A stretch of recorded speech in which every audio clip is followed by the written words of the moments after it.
പാലക്കാട് വടക്കാഞ്ചേരിയിലെ സ്വകാര്യ ആശുപത്രിയിൽ നിന്ന് മൊബൈൽ ഫോൺ മോഷ്ടിച്ചയാൾ പോലീസ് പിടിയിൽ. തിരുപ്പൂർ ഉദുമൽപേട്ട സ്വദേശി പെരുമാൾ രാജേന്ദ്രനെയാണ് പോലീസ് കസ്റ്റഡിയിലെടുത്തത്.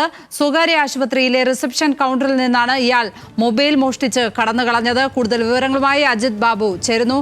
അജിത്ത്, ആ മോഷണ ദൃശ്യങ്ങൾ വല്ലാതെ വൈറലായിരുന്നു. ഇപ്പോൾ മോഷ്ടാവിനെ പിടികൂടിയിരിക്കുന്നു. എന്തൊക്കെയാണ് ലഭിക്കുന്ന വിവരങ്ങൾ? ഇയാളെ എവിടെ നിന്നാണ് കസ്റ്റഡിയിലെടുത്തിരിക്കുന്നത്?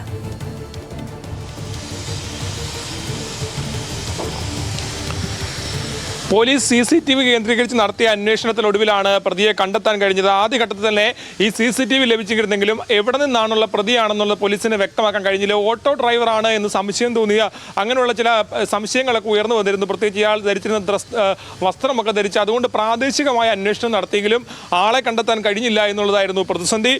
പിന്നീടാണ് ഈ മറ്റ് കേന്ദ്രങ്ങൾ കൂടി കേന്ദ്രീകരിച്ച് അന്വേഷണം നടത്തിയ ഒടുവിലാണ് ഇയാളെ ഇത്തരത്തിൽ കണ്ടെത്തുന്ന സാഹചര്യത്തിലേക്ക് കാര്യങ്ങൾ എത്തിയത്. CCTV തന്നെയാണ് ഇതിന് കാരണമായിട്ടുള്ളത്. മാത്രമല്ല ഈ ഇവിടുന്ന് പുറത്തുള്ള തൊട്ടടുത്തുള്ള പ്രദേശങ്ങളിലുള്ള CCTVയും പോലീസ് ശേഖരിച്ചിരുന്നു. അതും കൂടെ കേന്ദ്രീകരിച്ച് നടത്തിയ അന്വേഷണത്തിലാണ് ഇയാളെ കണ്ടെത്താൻ കഴിഞ്ഞത്. തിരുപ്പൂർ ഉടുമൽപേട്ട എരിപ്പാളയം സ്വദേശി പെരുമാൾ രാജേന്ദ്രനാണ് ഇത്തരത്തിൽ കസ്റ്റഡിയിലായിട്ട് അറസ്റ്റ് രേഖപ്പെടുത്തിയിരിക്കുന്ന. 62 വയസ്സാണ്. പോലീസ് പറയുന്നതനുസരിച്ച് നീണ്ട നാളത്തെ ഒരു പരിശ്രമം ഇതിൻ്റെ പിന്നിലുണ്ട്. കാരണം പോലീസുമായി തമിഴ്നാട് പോലീസും ഉൾപ്പെടെയായി ബന്ധപ്പെട്ടുകൊണ്ട് കൃത്യമായ അന്വേഷണം നടത്തിയതിൻ്റെ പശ്ചാത്തലത്തിലാണ് പ്രതിയെ കണ്ടെത്താൻ കഴിഞ്ഞത്.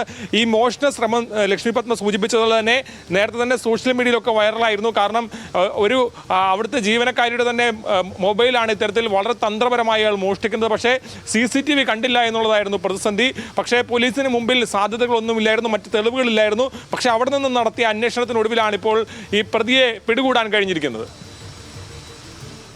അജിത് ബാബുവാണ് പാലക്കാട് നിന്ന് വിവരങ്ങൾ പങ്കുവച്ചത്.